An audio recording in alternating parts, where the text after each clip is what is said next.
A superbug has been found in the U.S. for the first time. Federal health officials say the superbug's resistant to one of our strongest antibiotics. The head of the Centers for Disease Control said the other day it is the end of the road for antibiotics unless we act urgently.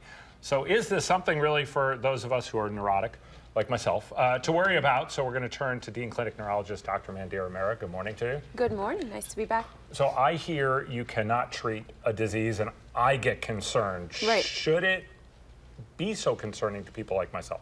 So this is concerning, but no need for emergency or alarm in terms of the public.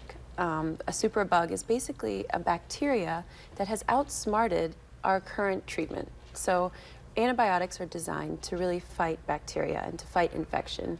But every once in a while, a bacteria will survive antibiotic treatment. And that's when they gain their resistance, either by overtreatment of antibiotics or by spontaneously mutating and then outsmarting the current treatments. So when that happens, you have a resistant bacteria, which is then labeled as a superbug. One of the main antibiotics that we turn to then, kind of the last thing in our tool belt, is colistin. So it's an older antibiotic, but pretty powerful.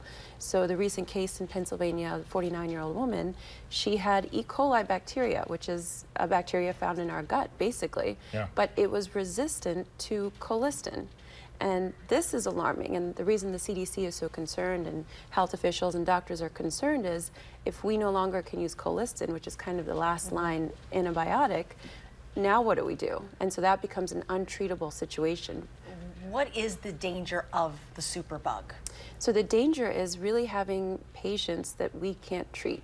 So, you know, normally you come in with an infection, whether it's pneumonia or UTI or whatever's happening, and we administer antibiotics, you take it for the prescribed time and you get better.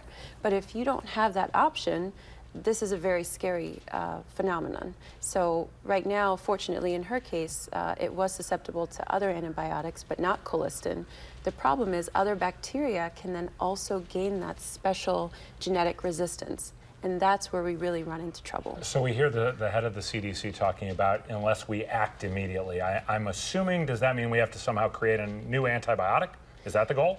In theory, that's part of it, for sure. So there's a couple things that we can do, and things like good hand hygiene, cooking food thoroughly through, not overtaking antibiotics, and we as physicians not over-prescribing antibiotics. So we've all felt unwell or ill, and kind of knee-jerk reaction is to ask your doctor for an antibiotic. But really, don't take that antibiotic unless you need it, because you're creating potentially more superbugs.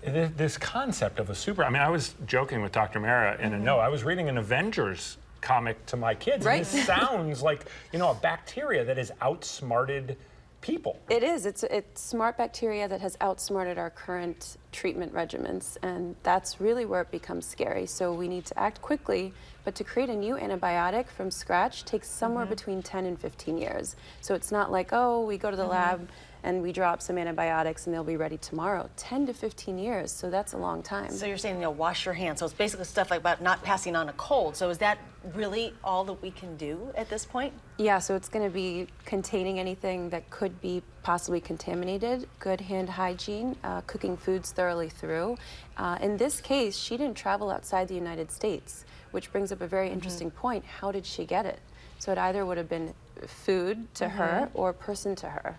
In that case, that's concerning. That means it exists somewhere else in the United States, and we just haven't found it yet. Wow, the mystery is just starting. Yes, basically. Call the Avengers. Yeah. I'm telling you. Dr. Mehra, thanks. Good to see you again. Thank you. We appreciate it.